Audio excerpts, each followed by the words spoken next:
Welcome to the channel students. तो इस video में हम लोग एक्सप्लेन करने वाले हैं चैप्टर हेलोल्केन्स एंड हेलोअरीन्स को। तो इस चैप्टर में से जो कुछ भी इंपॉर्टेंट है, जो आपको एग्जाम में पूछा जा सकता है, वो सभी कुछ आपका इस वीडियो में होने वाला है। तो इन शॉर्ट नोट्स में से अपने नोट्स आप लोगों ने प्रिपेयर करने हैं ताकि आपको अच्छे से अंडरस्टैंडिंग हो जाए और एग्जाम में आने वाली हर एक प्रॉब्लम आपकी अटेम्प्ट हो पाए। तो हम लोग स्टार्ट करते हैं। इसको अच्छे से सुनना और साथ में अपने नोट्स बनाना। तो हमारी सबसे पहली बात होती है कि हेलो अल्केन्स होते क्या हैं। किसी भी अल्काइल ग्रुप के साथ हेलोजन अटैच हो जाता है, इसको हम जनरल फॉर्म RX बोलते हैं। यहाँ पर R का मतलब है कोई भी अल्काइल चेन हो सकती है, अल्काइल ग्रुप हो सकता है, कार्बन एटम्स की चेन हो सकती है। जैसे कि यहाँ पर हमने एग्जाम्पल बनाई है 2 कार्बन की चेन, और साथ में जुड़ा हो सकता है X यानी कि हेलोजन। तो फ्लोरीन, क्लोरीन, ब्रोमीन, आयोडीन कोई भी हेलोजन अटैच कर सकते हैं। जैसे हमने यहाँ पर अटैच किया है bromine, so this is the bromo ethane. ऐसे हमने यहाँ पर अटैच किया है Cl, that is the chloro, और साथ में है 3 कार्बन की chain, that is the chloropropane. ठीक है, तो ये कुछ एग्जांपल्स हैं इनकी सिंपल। इसके अलावा कुछ स्पेशल टाइप के ये कंपाउंड्स होते हैं जब डबल बॉन्ड वाले कार्बन एटम्स के जो अगला C एटम होगा, उससे जो साथ वाला C एटम है उस पर हेलोजन जुड़ा हो, तो इस टाइप के कंपाउंड्स को बोलते हैं अलाइलिक हलाइड्स। तो इस तरफ आगे चेन एक्सटेंड हो सकती है, यहाँ पर सेम ग्रुप एंड में होना चाहिए। फिर आते हैं विनाइलिक हलाइड। जब डबल बॉन्ड फॉर्म करने वाले कार्बन के साथ ही हेलोजन जुड़ा हो, these are called the vinylic halides. फिर आते हैं विसिनल डाई हलाइड्स। जब 2 एडजेसेंट कार्बन एटम्स पर हेलोजन जुड़े हों, this is the vicinal dihalide. फिर आते हैं जेम डाइहलाइड्स। जब सेम कार्बन एटम पर ही 2 हेलोजन जुड़े हों, उसको बोलते हैं जेम डाइहलाइड। इनकी एग्जांपल्स आपको बहुत बार पेपर में पूछी जाती हैं, जहाँ इनका फॉर्मूला दिया होता है आपको इनके नेम्स पूछे जाते हैं। ठीक है, तो बाकी IUPAC नेम्स इनके आप लोगों ने कैसे राइट डाउन करने हैं, उसके लिए मैंने एक सेपरेट वीडियो बनाई है, वो आप लोग अगर सुनना चाहते हैं तो वो भी आप लोग देख सकते हैं। तो इस वीडियो में हम लोग चैप्टर में से आने वाली इंपॉर्टेंट प्रॉब्लम्स के बारे में बात करेंगे। तो इसके बाद आते हैं methods of the preparation of the haloalkanes. अगर हेलो अल्केन्स को हमने प्रिपेयर करना हो तो हमारे पास कुछ जर्नल सी रिएक्शंस हैं, वो आपकी स्क्रीन पर हैं इस वक्त। तो आप लोग इनका स्क्रीनशॉट लेकर इनको सेव कर सकते हैं और साथ में अपने नोट्स बनाएं। तो हम लोग इसे एक्सप्लेन करते हैं। सबसे पहले हम लोग अल्कोहल्स से बना सकते हैं हेलो अल्कीन्स। तो आपको जनरल फार्मूले आइडिया हो जाएं। R की जगह पर कोई भी चेन आ सकती है, कोई भी 2 कार्बन, 3 कार्बन, 4 कार्बन वाली कोई भी चेन आप लोग यूज़ कर सकते हैं, ब्रांचिंग वाली चेन हो चाहे। तो अल्कोहल में हम लोग ऐड कर सकते हैं HCl in the presence of anhydrous zinc chloride. उससे क्या बनता है, यहाँ पर OH की जगह पर अटैच हो जाता है Cl, तो ये बन जाता है अल्काइल हैलाइड और साथ में बन जाता है water. This reaction is known as the Groves process. इससे अगला मेथड है, हम लोग अल्कोहल में ऐड कर सकते हैं PCl5, that is the phosphorus penta chloride. Cl यहाँ पर R की प्लेस पर आकर हमें बना देगा अल्काइल हैलाइड, और साथ में बनेगा POCl3 एंड HCl। ये इसके बाई प्रोडक्ट बन जाएंगे, फॉस्फोरस ऑक्सी क्लोराइड। फिर अल्कोहल में हम लोग ऐड कर सकते हैं PCl3, इससे बनेगा RCl एंड H3PO3। तो ऐसे हम लोग अल्काइलाइड बना सकते हैं। यहाँ पर ये जो रिएक्शन है PCl3 वाली, ये PBr3 के लिए भी हो सकती है। उसके लिए हम लोग फॉस्फोरस में ब्रोमीन ऐड करेंगे और आयोडीन के लिए भी सेम हो जाएगा। और सबसे इंपॉर्टेंट है SOCl2, that is the thionyl chloride. इसको क्या बोलते हैं, थायोनाइल क्लोराइड।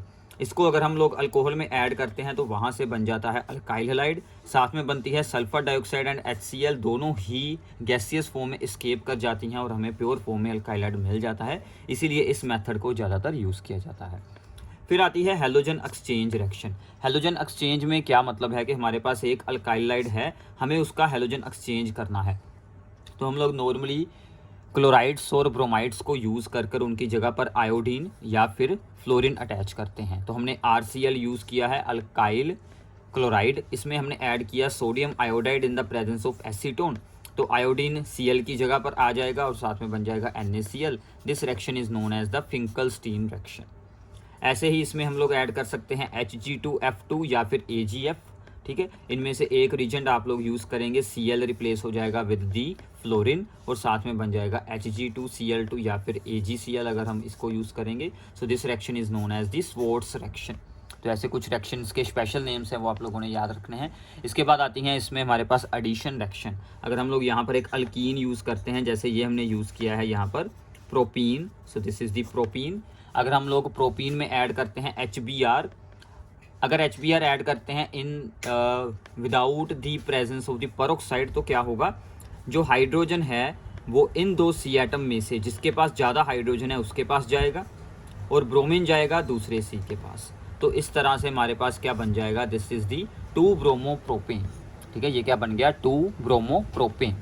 तो इसको बोलते हैं मार्कोनिकोव्स रूल कि हाइड्रोजन उसके पास जाएगा जिसके पास ऑलरेडी ही ज़्यादा हाइड्रोजन है।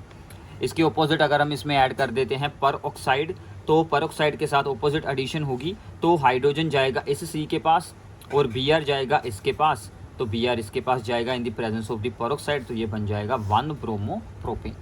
ठीक है, तो ये जो रिएक्शन है ये सिर्फ ये जो है पर ऑक्साइड इफेक्ट ये सिर्फ HBr के साथ ही शो होता है, HCl HI जो है वो ऊपर वाली रिएक्शन ही सिर्फ शो करेंगे। ठीक है, तो ये हो गया हमारा पर ऑक्साइड इफेक्ट या फिर एंटी मार्कोनिकोव रूल। ठीक है, इसके आगे चलते हैं। इसके बाद है हमारे पास न्यूक्लियोफिलिक सब्स्टिट्यूशन रिएक्शंस। ठीक है, तो न्यूक्लियोफिलिक सब्स्टिट्यूशन रिएक्शंस में क्या होता है कि जो हमारे अल्काइल हैलाइड्स हैं उनके हैलोजन को हम लोग सब्स्टिट्यूट कर सकते हैं विद इन न्यूक्लियोफाइल। न्यूक्लियोफाइल जैसे कि OH, CN, NO2 ये सभी हम लोग यूज़ कर सकते हैं। अगर हम इसमें ऐड करते हैं AgCN in the presence of alcohol तो क्या होगा, यहाँ पर Br की जगह पर यहाँ पर N से अटैचमेंट होगी। ठीक है, ये भी आप लोगों ने याद रखनी है। तो यहाँ पर हमारे पास बन जाएंगे आइसोसाइनाइड्स। ठीक है, अगर हम इसमें ऐड कर देते हैं KCN तो KCN के केस में C से अटैचमेंट होगी, तो यहाँ पर जुड़ेगा CN, तो यहाँ पर हमारे पास बन जाएंगे साइनाइड्स। ठीक है, IUPAC में इनको बोलते हैं नाइट्राइल्स। ठीक है, तो ये दोनों आप लोगों ने याद रखने हैं। KCN एक आयनिक कंपाउंड है इसलिए C यहाँ पर फ्री होता है तो C बॉन्ड बना लेता है।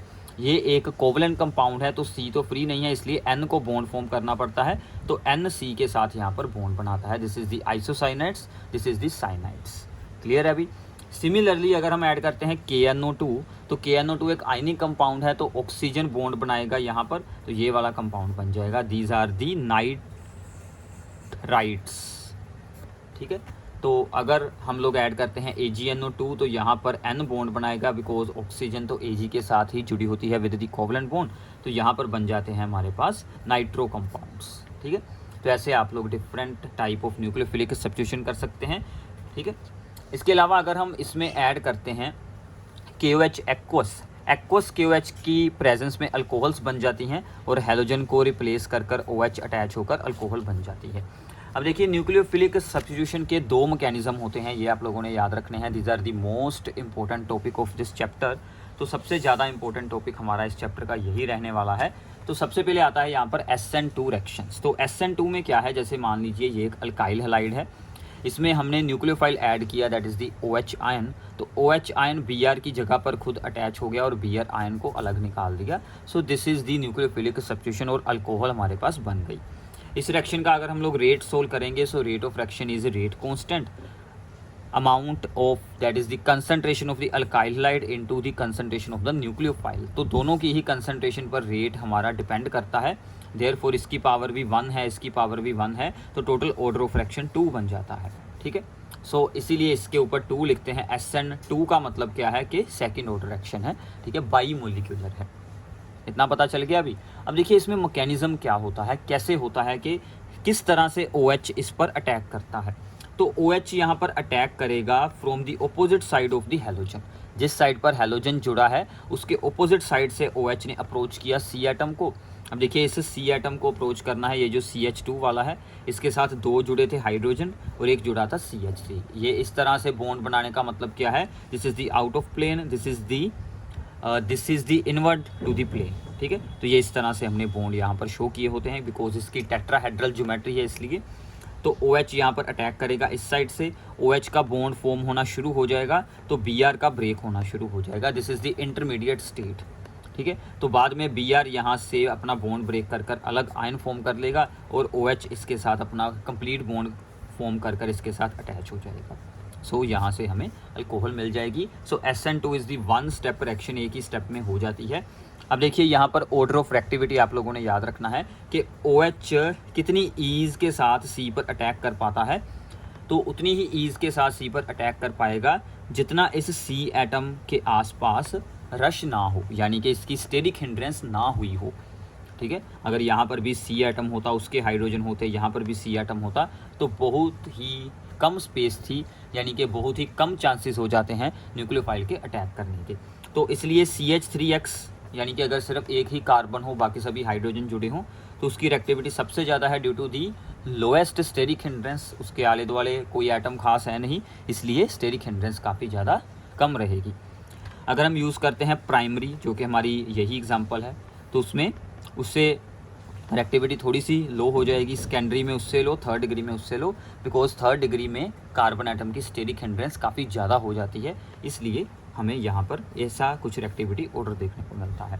ठीक है, थर्ड डिग्री का मतलब क्या है कि C के साथ इस साइड भी C है, इस साइड भी C है और इस साइड भी C है और यहाँ पर हैलोजन है, तो ये सभी जो CH3 हैं, इनके सभी के एटम C के आसपास आ जाएंगे, तो ये C एटम को काफ़ी ज़्यादा स्टेरिक हिंड्रेंस मिलेगी, इसलिए इसकी रिएक्टिविटी SN2 रिएक्शन के लिए काफ़ी ज़्यादा लो हो जाएगी। क्लियर है अभी? अब SN2 में क्या होता है, जब किसी ऑप्टिकली एक्टिव अल्काइल हैलाइड की SN2 रिएक्शन होती है, तो उसका जो हमें आंसर मिलता है that is there is inversion of the configuration. तो जो बॉन्ड इस साइड पर था वो बॉन्ड इस साइड पर हो जाता है, यानी कि इन्वर्ट हो जाता है सब कुछ। ये बॉन्ड इस साइड था, अब ये बॉन्ड इस साइड हो गया, ये बॉन्ड इस साइड को था, ये बॉन्ड इस साइड हो गया, तो सभी जो बॉन्ड्स हैं वो यहाँ पर इन्वर्ट हो जाते हैं, इसलिए SN2 रिएक्शन में क्या होती है, इन्वर्जन। ये बात आप लोगों ने याद रखनी है, SN2 में इन्वर्जन होती है। ठीक है अभी, तो आगे चलते हैं। इसके बाद है हमारे पास SN1 मैकेनिज़्म। तो SN1 मैकेनिज़्म में क्या होगा कि मान लीजिए ये हमारे पास है एक थर्ड डिग्री अल्काइल हैलाइड, यहाँ पर Br की जगह पर हमने OH का अटैक करवाया, न्यूक्लियोफाइल सेम रिएक्शन अल्कोहल बन रही है, बट इस बार क्या होगा कि rate of reaction is only depends upon the concentration of the alkyl halide. सिर्फ अल्काइल हैलाइड के ऊपर ही डिपेंड करता है, इसलिए ऑर्डर 1 है। जब थर्ड डिग्री अल्काइल हैलाइड है तो SN1 अप्लाई करना है, प्राइमरी अल्काइल हैलाइड है तो SN2 अप्लाई होगा, तो इसलिए हमने यहाँ पर SN1 में थर्ड डिग्री की यहाँ पर एग्जाम्पल दी है। देखिए इसमें क्या होता है, this is the different mechanism. वो तो एक स्टेप में हो गया था, ये 2 स्टेप में होता है। इसमें क्या होगा कि सबसे पहले अल्काइल हैलाइड अपना यहाँ से हैलोजन एटम को रिलीज़ करेगा और अपना कार्बोकटायन बनाएगा। So this is the carbocation. अब ये carbocation due to the inductive effect of the alkyl groups, that is the CH3 groups, इसके साथ कितने जुड़े हैं, 1 2 3, इन सभी का इंडक्टिव इफेक्ट होता है, जिसके कारण ये कार्बोकटायन को स्टेबलाइज कर देते हैं। अब ये कार्बोकटायन अगले स्टेप में OH यानी कि न्यूक्लियोफाइल के साथ अटैच होगा, तो यहाँ से अल्कोहल मिल जाएगी। अब देखिए जब हैलोजन को यहाँ से करना है लीव और बनना है carbocation, this is the slow step, तो स्लो स्टेप से ही हमें रेट का आइडिया मिलता है, इसीलिए रेट ऑफ रिएक्शन में ओनली अल्काइल हैलाइड को यूज़ किया गया है, बिकॉज ये स्टेप स्लो है और स्लो स्टेप से ही रेट डिटरमिन किया जाता है। अब इसमें ऑर्डर ऑफ रिएक्टिविटी ऑपोजिट होगा, बिकॉज थर्ड डिग्री कार्बोकटायंस जो हैं वो सबसे ज़्यादा स्टेबल होते हैं। जितना ज़्यादा कार्बोकटायन स्टेबल रहेगा उतनी ज़्यादा उसकी हाई रिएक्टिविटी होगी टुवार्ड्स द SN1 रिएक्शन। तो फिर आएगा सेकेंडरी, फिर प्राइमरी, फिर आएगा मिथाइल हैलाइड। ठीक है, so this is the due to the stability of the carbocations. तो ये बात आप लोगों ने याद रखनी है। अब SN1 रिएक्शन हो किसी ऑप्टिकली एक्टिव अल्काइल हैलाइड की, उसमें क्या बनता है, उसमें बनता है रेज़मिक मिक्सचर। रेज़मिक मिक्सचर क्या होता है, 2 टाइप के आइसोमर बन जाते हैं, D एंड L फॉर्म। अगर हम इसे और ज़्यादा अच्छे से आप लोग इसे ऑब्जर्व करेंगे तो 50% की इन्वर्जन हो जाती है, 50% सेम ही रहता है कन्फिग्रेशन में, तो दोनों के सेम अमाउंट बन जाते हैं। दोनों जो आइसोमर्स होते हैं ऑप्टिकल, उनको हम D आइसोमर और L आइसोमर का नाम देते हैं, और दोनों के इस मिक्सचर को बोलते हैं रेज़मिक मिक्सचर। ठीक है, तो अब देखिए यहाँ पर ये जो कार्बोकटायन बना था, this is the sp2 hybridised and have the planar structure. ठीक है, तो इसीलिए यहाँ पर रेजमाइजेशन होती है। प्लेनर स्ट्रक्चर में बोथ साइड पर सेम प्रोबेबिलिटी होती है न्यूक्लियोफाइल के अटैक करने की, इसलिए वहाँ पर हमें हाफ की मिल जाती है यहाँ पर इन्वर्जन, और हाफ सेम ही कन्फिग्रेशन रखता है, यानी कि रिटेंशन कर लेता है। ठीक है, तो इसके अलावा ये कुछ एग्जांपल्स मैंने आपको बताई हैं कि प्राइमरी कंपाउंड्स कैसे होते हैं। जिस हैलोजन के साथ C एटम जुड़ा है उसके साथ आगे एक ही कार्बन चेन हो, इसके साथ जहाँ पर हैलोजन जुड़ा है इसके साथ 2 कार्बन चेन है, दिस इज़ दी सेकेंडरी। इसके साथ जुड़ा है, इसके साथ कितनी कार्बन चेन है, 3 है, so this is the third degree. तो इस तरह की एग्जांपल्स आप लोगों को इसमें से पूछी जा सकती हैं। ठीक है, तो ये हो गया आपका SN1 मैकेनिज़्म और SN2 मैकेनिज़्म। ठीक है अभी, अब इसके बाद आते हैं डीहाइड्रोहेलोजिनेशन पर, ठीक है। इसके साथ साथ में भी नोट्स प्रिपेयर ज़रूर करने हैं, फिर ये आपको अच्छे से अंडरस्टैंडिंग होगी। और ये नोट्स में आपको सब कुछ मिलने वाला है, ठीक है। हमने सिर्फ इंपॉर्टेंट पॉइंट्स को यहाँ पर इंक्लूड किया है ताकि आपके एग्ज़ाम के लिए सब कुछ अच्छे से प्रिपेयर हो जाए।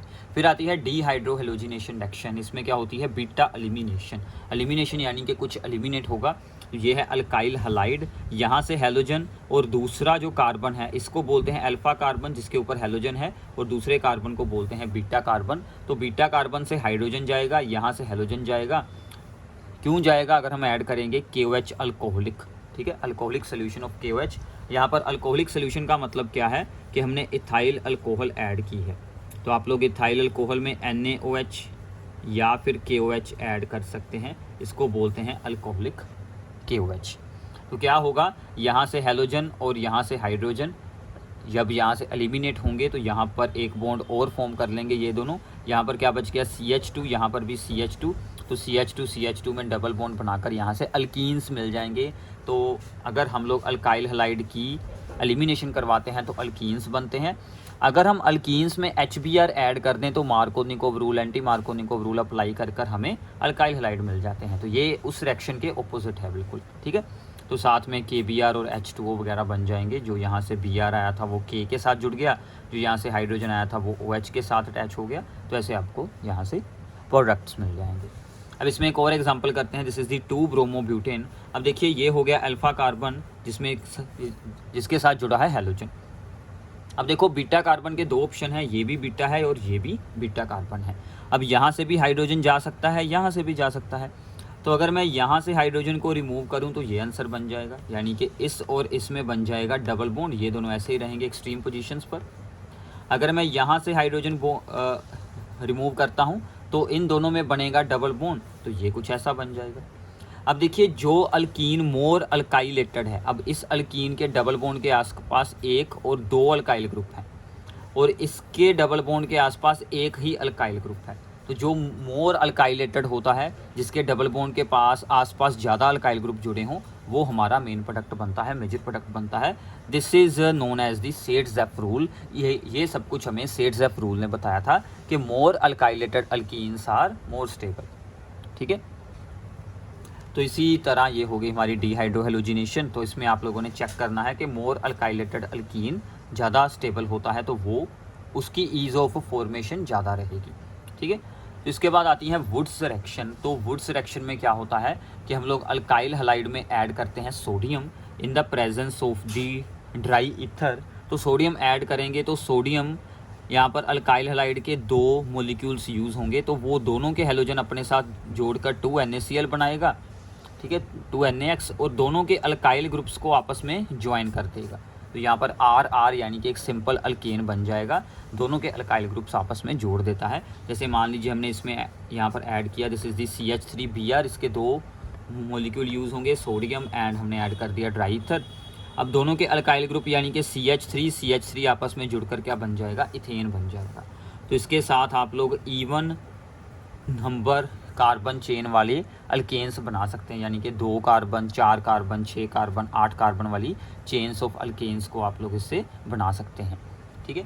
इसके अलावा आती है अगर हम लोग अल्काइल हैलाइड्स की रिएक्शन करवा दें विद मैग्नीशियम, तो मैग्नीशियम के साथ क्या होगा कि अल्काइल ग्रुप Mg के साथ जुड़ेगा, वो आगे Br में जुड़ जाएगा। So this becomes the alkyl magnesium halide. Alkyl magnesium halides बन जाते हैं। These are known as the Grignard reagent. अब देखिए ग्रिगनार्ड रीजन में अगर हमने वाटर या फिर कोई भी प्रोटॉन का सोर्स जैसे कि अल्कोहल या कोई एसिड ऐड कर दिया, तो ये जो अल्काइल ग्रुप है ये हाइड्रोजन के साथ जुड़कर अल्केन बना देगा, और बाकी का ये जो MgBr है इसका बन जाएगा MgOH-Br।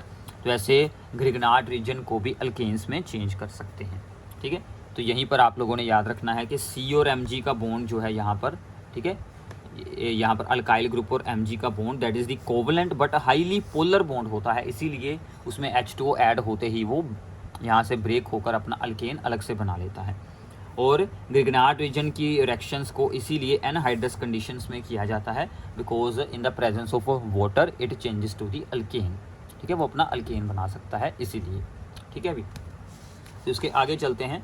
इसके बाद है हमारे पास हेलो अरीन्स के बारे में। तो ये था हेलो अल्केन्स की इम्पोर्टेंट रिएक्शंस, ठीक है। तो ये सभी आपकी यहाँ पर हो गई। अब हम लोग एक्सप्लेन करते हैं अबाउट दी हेलो अरीन्स। तो हेलो अरीन्स क्या होते हैं? जब बेंजीन के साथ डायरेक्टली हेलोजन अटैच हो जाए, these are the haloarenes. इनको अराइल हलाइड्स भी बोल देते हैं या फिर हेलो अरीन्स बोलते हैं। जैसे कि Cl जुड़ा हो तो इसको हम बोल देंगे क्लोरोबेंजीन, ब्रोमोबेंजीन, आइडोबेंजीन, फ्लोरोबेंजीन। तो ऐसे सभी हमारे पास कंपाउंड्स बनेंगे। तो अगर 2 Cl जुड़े हों, अब देखिए जब एडजेसेंट पोजीशंस पर होते हैं, this is the ortho position, so इसका नाम क्या बन जाएगा? Ortho dichlorobenzene. ठीक है, एक छोड़कर अटैच हुआ हो halogen, that is the meta position, so these are the meta dichlorobenzene. Opposite एक दूसरे के हों तो ये बन जाएगी पैराक्लोरोबेंजीन। ठीक है, अगर ये पोजीशन हो हमारी नंबर 1 तो ये बन गया 1 2, ये बन जाएगा 1 3, ये बन जाएगा 1 4। ठीक है, तो ऐसे आप लोग इसको याद रख सकते हैं। ये थोड़ी सी इंट्रोडक्शन है, कुछ एग्जांपल्स थी। So these are the isomers of each other. ठीक है, क्योंकि इनका मोलिकुलर फॉर्मूला तो सेम रहेगा। इसके बाद आती है हेलोरीन्स की प्रेपरेशन। इसमें हम लोग सबसे पहले यूज़ कर सकते हैं direct halogenation of the benzene. तो बेंजीन में हम लोग डायरेक्टली ऐड करेंगे Cl2 in the presence of anhydrous FeCl3। So FeCl3 is a Lewis acid, ठीक है, जो इलेक्ट्रॉन पेयर को एक्सेप्ट कर सकता है और यहाँ से Cl पॉजिटिव इलेक्ट्रोफाइल को जनरेट कर देता है। वो Cl पॉजिटिव इसके साथ अटैच होकर क्लोरोबेंजीन बनाता है। इस रिएक्शन का मैकेनिज्म कुछ खास नहीं इंपॉर्टेंट, अगर आप लोग इंटरेस्टेड है तो आप लोग इसे अलग से रीड कर लेना, बट इतना खास इंपॉर्टेंट नहीं है बिकॉज ये आपको 11th क्लास में भी होता है। ठीक है, तो ऐसे आप लोग बेंजीन से क्लोरोबेंजीन बना सकते हैं। फिर आता है अगर हम लोग ऐड करें बेंजीन के साथ जुड़ा है CH3, this is known as the toluene. Toluene में ऐड करें same chlorine in the presence of FeCl3, तो क्या होगा? एक बनेगा ऑर्थो वाला कंपाउंड, एक बनेगा पैरा वाला आइसोमर। तो दोनों आइसोमर्स हमें देखने को मिलेंगे, एक में ऑर्थो पर Cl जुड़ गया, एक में जुड़ गया है एट दी पैरा पोजीशन पर Cl। ठीक है भाई, तो ये बन जाएगा आपका ऑर्थो क्लोरोटोलुइन, ये बन जाएगा पैरा क्लोरोटोलुइन। ठीक है, तो हम लोग यहाँ पर कॉमन नेम यूज़ कर सकते हैं उसका टोलुइन। अगर हम इसी टोलुइन में ऐड कर दें Cl2 but in the presence of the sunlight, ठीक है, या फिर Hν मीन्स रेडिएशंस की प्रेजेंस में हम लोग Cl2 को इसमें ऐड करते हैं, तो क्या होगा? तो हमारी रिंग में जो है वो सब्स्टिट्यूशन बिल्कुल नहीं होगी, साइड चेन के साथ अटैचमेंट होगी। सो this is the free radical substitution. तो ये बात आप लोगों ने याद रखनी है। किसी भी अल्केन में भी अगर आप लोग हेलोजेंस को ऐड करते हैं इन द प्रेजेंस ऑफ सनलाइट, तो एक हाइड्रोजन को हटाकर वहाँ पर Cl आ जाता है और साथ में HCl बनता है। तो सिमिलर रिएक्शन यहाँ पर हो रही है। अगर Cl2 ऐड करेंगे इन the presence of the radiation energy या फिर सनलाइट, तो वो अटैच होगा साइड चेन में। अगर हम FeCl3 की प्रेजेंस में करेंगे तो वो ऑर्थो और पैरा पर अटैच होगा Cl। ठीक है, तो ये बहुत इंपॉर्टेंट है, ये आप लोगों ने याद रखना है। यहाँ पर क्या होता है कि एक एक कर सभी हाइड्रोजन रिप्लेस होकर सभी की जगह पर ही Cl अटैच हो जाता है अगर हमने Cl2 का अमाउंट ज़्यादा रखा हुआ तो। क्लियर है अभी? फिर आता है अगले method of preparation, these are the most important one. ठीक है, इनमें से एक ना एक तो आती ही है हमेशा रिएक्शन पेपर में। तो सबसे पहले है this is the aniline. Benzene के साथ NH2 जुड़ा हो, दिस इज़ दी एनिलीन। ठीक है, एनिलीन। तो एनिलीन में हम लोग ऐड करते हैं NaNO2 in the presence of HCl at 0 to 5 degree Celsius temperature, यानी कि आइस कोल्ड मिक्सचर की प्रेजेंस में हम लोग NaNO2 HCl इसमें ऐड करते हैं एनिलीन में। वहाँ से हमें मिल जाता है diazonium salt, benzene diazonium chloride. Benzene के साथ जुड़ा है N2 पॉजिटिव, साथ में जुड़ा है Cl आयन N2 के साथ। ठीक है, so this reaction is known as the diazotisation reaction. This is the diazotisation reaction, यहाँ से यहाँ तक का नाम। अब इस डाइजोनियम साल्ट को हम लोग यूज़ करते हैं दूसरे कंपाउंड्स बनाने के लिए। सबसे पहले इसमें ऐड कर देंगे cuprous chloride Cu2Cl2 in the presence of HCl। इसको ऐड करेंगे तो यहाँ पर बेंजीन के साथ Cl अटैच हो जाएगा, तो ये बन जाएगा क्लोरोबेंजीन। हमने बाय प्रोडक्ट नहीं शो किए हैं, बाय प्रोडक्ट शो करने हो तो यहाँ पर प्लस N2 कर देना, बस इसका वही मेन बाय प्रोडक्ट बनने वाला है। सिमिलरली इस रिएक्शन को बोलते हैं सैंडमेयर्स रिएक्शन। अगर हम इसमें ऐड कर देंगे कॉपर पाउडर की प्रेजेंस में HCl, इसको हीट करेंगे तो फिर भी सेम आंसर मिलेगा क्लोरोबेंजीन, बट इस रिएक्शन को बोलते हैं गेटरमैन रिएक्शन। अगर हम इसमें ऐड कर देंगे Ki पोटाशियम आयोडाइड का एक्वा सोल्यूशन एंड इसको वार्म करेंगे तो यहाँ पर आयोडीन अटैच हो जाएगी, सो दिस इज दी आइडोबेंजीन। अगर हम इसमें ऐड करते हैं HbF4 तो Cl की जगह पर BF4 अटैच हो जाएगा, तो वो उसको बाद में हीट करेंगे तो वो हमारा ब्रेक हो जाएगा और एक फ्लोरीन इसके साथ अटैच हो जाएगी बेंजीन के साथ, बाकी N2 प्लस BF3 बन जाएंगे दोनों अलग से, तो यहाँ पर बन गया फ्लोरोबेंजीन। तो एक बात ध्यान रखना, फ्लोरोबेंजीन और आइडोबेंजीन के लिए ज़्यादातर हमारे पास अलग रिएक्शंस ही होती हैं। फ्लोरोबेंजीन या फिर कोई भी फ्लोरीन कंपाउंड के लिए तो हमेशा ही अलग रिएक्शन हमें करनी पड़ेगी, ठीक है। तो इस रिएक्शन को बोलते हैं बाल-शिमन रिएक्शन, ठीक है। तो ये तीनों के नाम, ये चारों रिएक्शंस के नाम आप लोगों ने अच्छे से याद कर लेने हैं। इतना क्लियर है अभी। इसके बाद आता है इनकी कुछ केमिकल प्रॉपर्टीज़। अब देखिए, जो हेलो अरीन्स होते हैं इनकी रिएक्टिविटी हेलो अल्केन से लो रहती है, चाहे हो न्यूक्लियोफिलिक सब्स्टिट्यूशन चाहे हो इलेक्ट्रोफिलिक सब्स्टिट्यूशन। तो न्यूक्लियोफिलिक सब्स्टिट्यूशन में इनकी रिएक्टिविटी लो रहती है, इसलिए इनके जो यहाँ पर हेलोजन को सब्स्टिट्यूट करना काफ़ी ज़्यादा मुश्किल होता है। तो हमने क्लोरोबेंजीन की रिएक्शन करवाई है विद सोडियम हाइड्रोक्साइड के साथ, इसको फ्यूज़ किया गया है, हाई टेम्परेचर है तो हम इसको फ्यूज़ कर देते हैं at high pressure.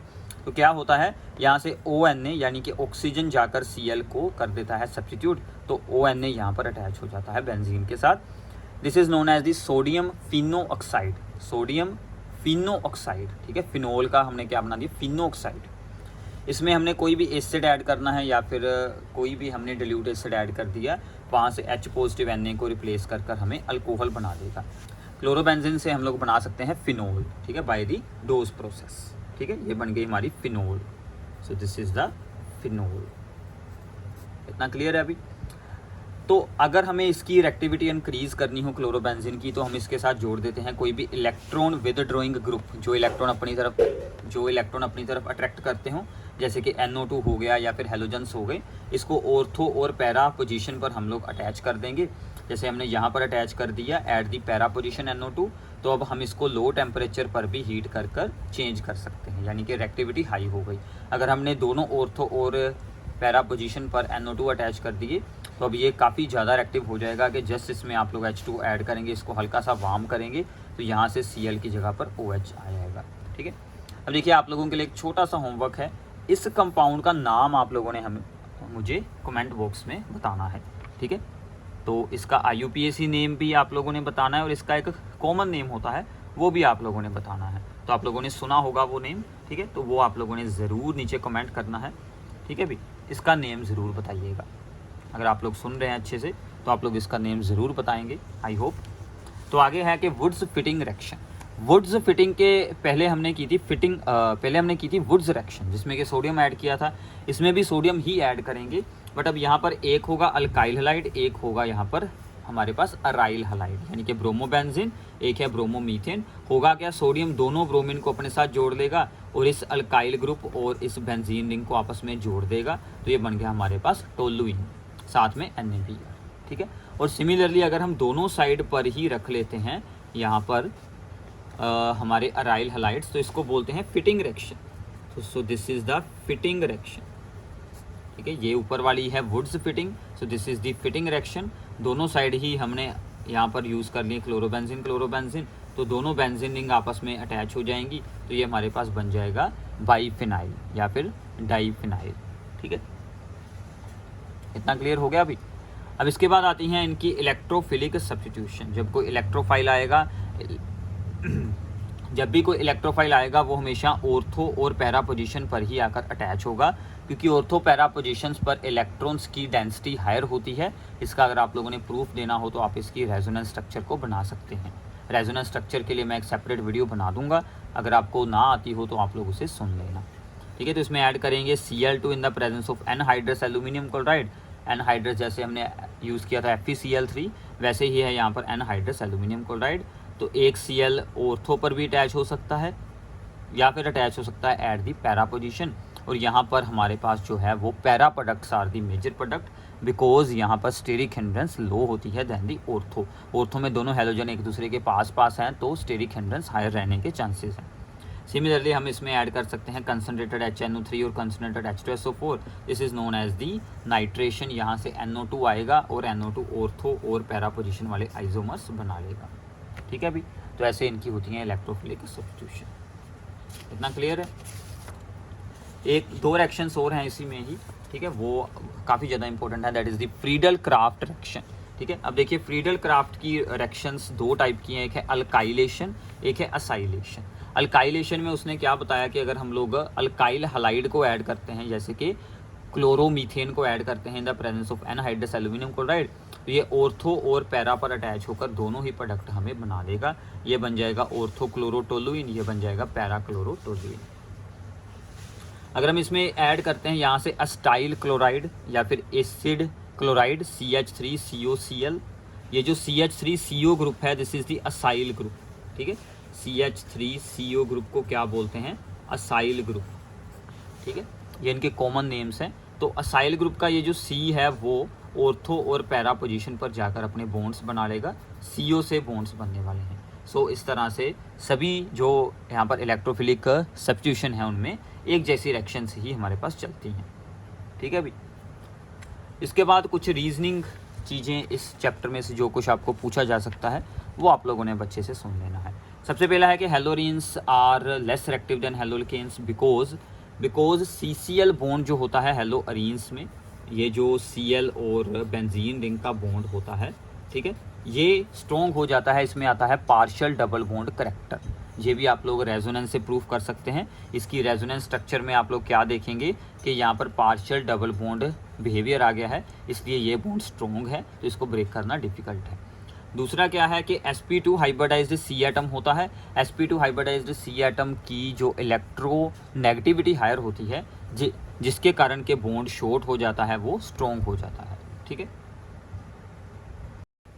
So now इसके बाद है कि अगर हम NO2 ग्रुप को अटैच कर देते हैं at ortho and para position, यानी कि यहाँ पर या फिर इस पोजीशन पर, तो इसके साथ इसकी रिएक्टिविटी इंक्रीज हो जाती है, क्योंकि it withdraws the electrons from the benzene and facilitates the attack of the nucleophile, क्योंकि ये इलेक्ट्रॉन्स बेंजीन के अट्रैक्ट कर लेता है, जिसके साथ कि न्यूक्लियोफाइल का अटैक होना थोड़ा सा इजी हो जाता है। ये मैंने आपको अभी एग्जांपल्स दी थी इससे पहले कुछ रिएक्शंस में जब हमने डोज प्रोसेस रीड की है। इसके बाद मोस्ट इंपॉर्टेंट के बेंजाइल क्लोराइड जो होता है, बेंजीन के साथ CH2 के आगे Cl जुड़ा हो, this is the benzyl chloride. और जो अलाइलिक हलाइड्स होते हैं ये वाले, ये मैंने आपको शुरू में एग्जांपल बताई थी, ये दोनों की रिएक्टिविटी SN1 रिएक्शन के टुवार्ड हायर होती है देन दी अदर जो अल्काइलाइड्स होते हैं। ऐसा क्यों होता है, क्योंकि इनके कार्बोकटायंस काफ़ी ज़्यादा स्टेबल होते हैं। कार्बोकटायन अगर हम यहाँ से हेलोजन को रिमूव कर देंगे तो ये बेंजीन के साथ CH2 के ऊपर बन जाएगा पॉजिटिव चार्ज, तो इस कार्बोकटायन की स्टेबिलिटी काफ़ी ज़्यादा होती है due to the resonance. Same case इसमें होता है, इसका हेलोजन उतार देंगे, यहाँ पर आ जाएगा पॉजिटिव चार्ज, तो इसके कार्बोकटायन की स्टेबिलिटी भी होती है ड्यू टू दी रेजोनेंस, इसलिए इनकी रिएक्टिविटी SN1 रिएक्शन में हायर रहती है, ठीक है। इसके बाद है कि alkyl halides though polar are immiscible in water. Alkyl halides polar होने के बावजूद भी वाटर में इमिसिबल होते हैं, बिकॉज अल्काइल हैलाइड्स की अट्रैक्शंस एंड वाटर के हाइड्रोजन बॉन्ड्स को ब्रेक करने के लिए काफ़ी हायर एनर्जी की रिक्वायरमेंट है, इसलिए ये वाटर में इमिसिबल रहते हैं। इसके बाद है कि डाइपोल मूवमेंट क्लोरोबेंजीन की लोअर होती है that of the cyclohexyl chloride. ये है साइक्लोहेक्साइल क्लोराइड, जिसमें कि डबल बॉन्ड ना हो, तो वो सिंपल रिंग के साथ Cl जुड़ा हो, दिस इज दी, ये बन जाएगा साइक्लोहेक्साइल, और ये है हमारी क्लोरोबेंजीन।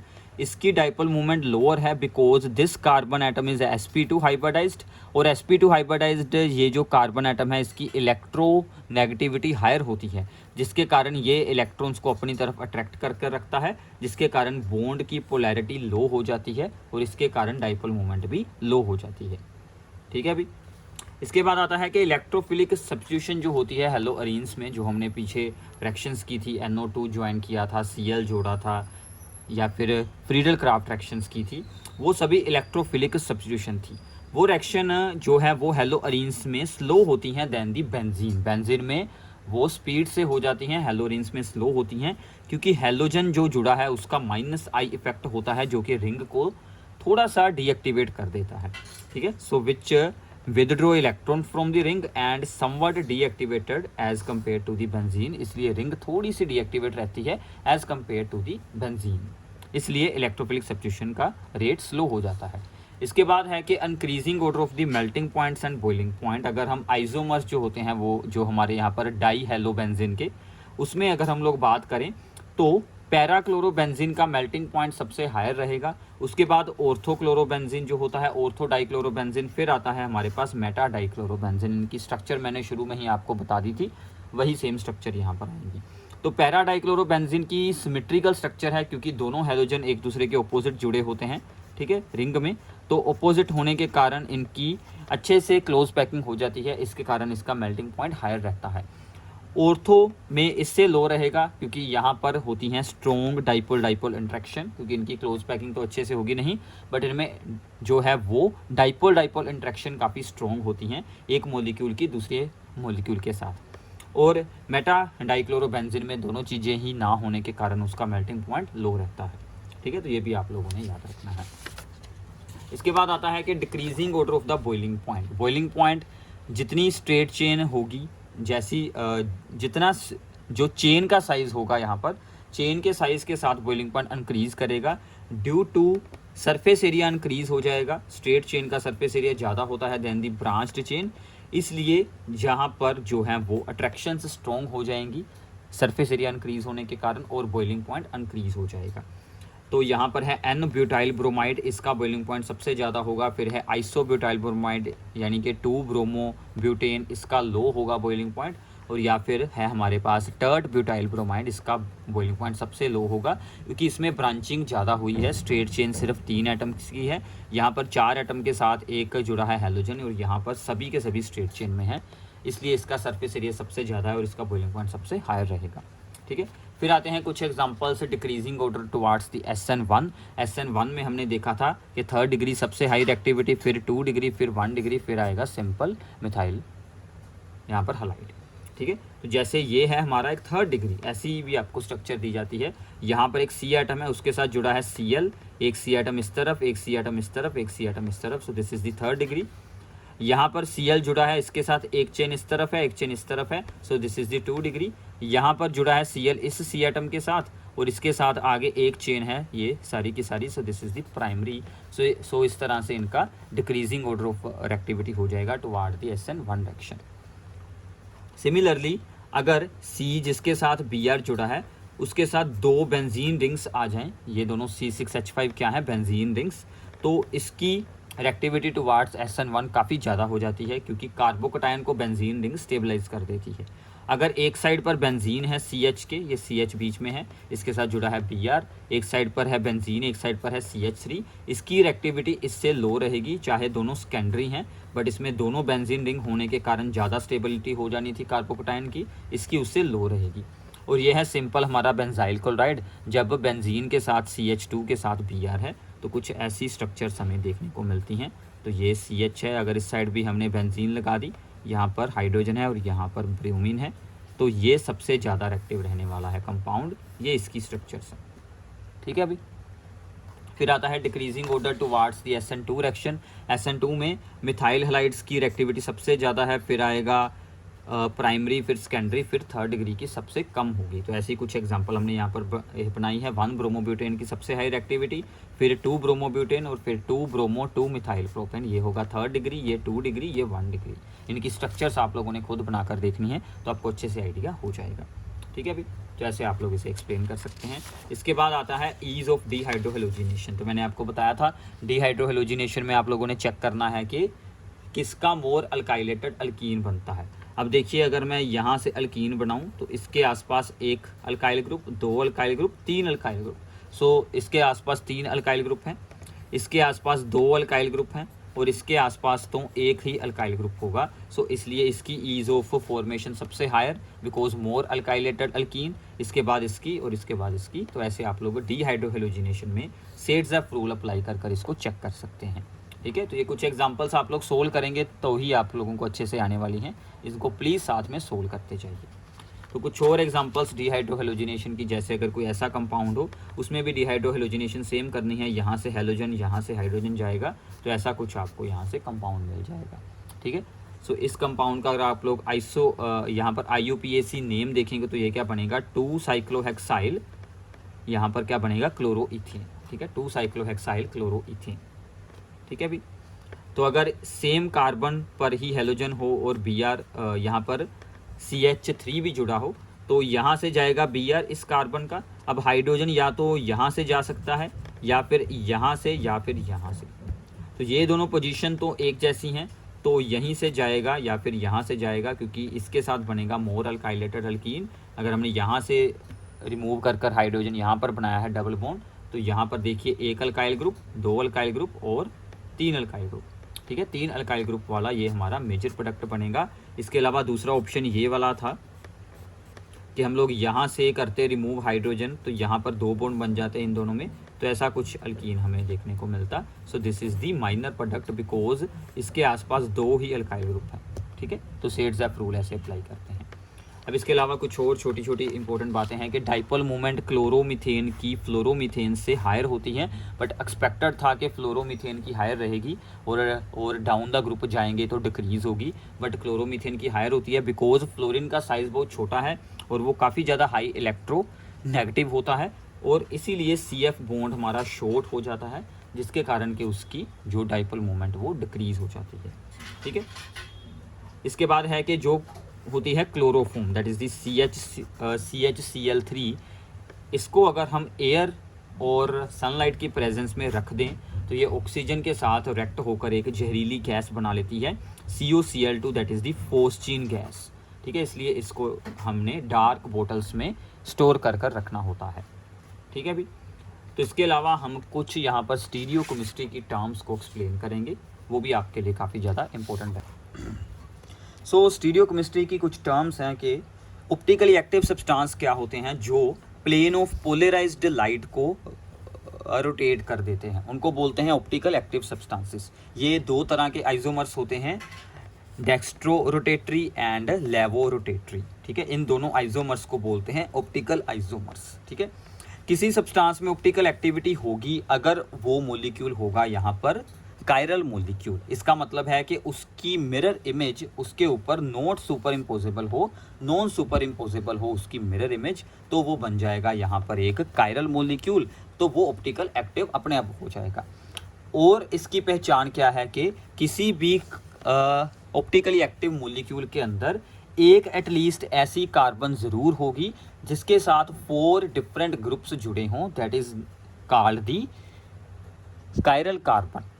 तो जैसे यहाँ पर C एटम है ब्यूटेन 2 ओल की स्ट्रक्चर में, इसके आसपास एक तरफ है 2 कार्बन की चेन, एक तरफ 1 कार्बन की चेन, एक तरफ हाइड्रोजन, एक तरफ OH, ये चारों चीज़ें अलग अलग हैं। सो दिस इज़ दी, ये बन जाएगी हमारी कायरल कार्बन, तो इसलिए ये मॉलिक्यूल बन जाएगा ऑप्टिकल एक्टिव। अगर किसी सब्सटेंस में एक कायरल कार्बन है तो वो बन जाएगा ऑप्टिकल एक्टिव, या उसकी मिरर इमेज बनाकर देख लें वो नॉन सुपर इम्पोजेबल है तो वो बन जाएगा ऑप्टिकल एक्टिव, या उसमें प्लेन ऑफ सिमेट्री ही ना हो। प्लेन ऑफ सिमेट्री क्या होता है कि अगर हम उसके 2 इक्वल हाफ्स ना बना पाएँ, अगर उसके 2 इक्वल हाफ हो जाएं कि इस तरफ भी अगर हम यहाँ से इसको हाफ कर दें, इस तरफ भी सेम सब्सटेंस है, उस तरफ भी सेम है ग्रुप्स, तो वो प्लेन ऑफ सिमेट्री कहलाता है। बट इसमें तो है नहीं प्लेन ऑफ सिमेट्री, इसलिए ये बन जाएगा ऑप्टिकल एक्टिव, ठीक है।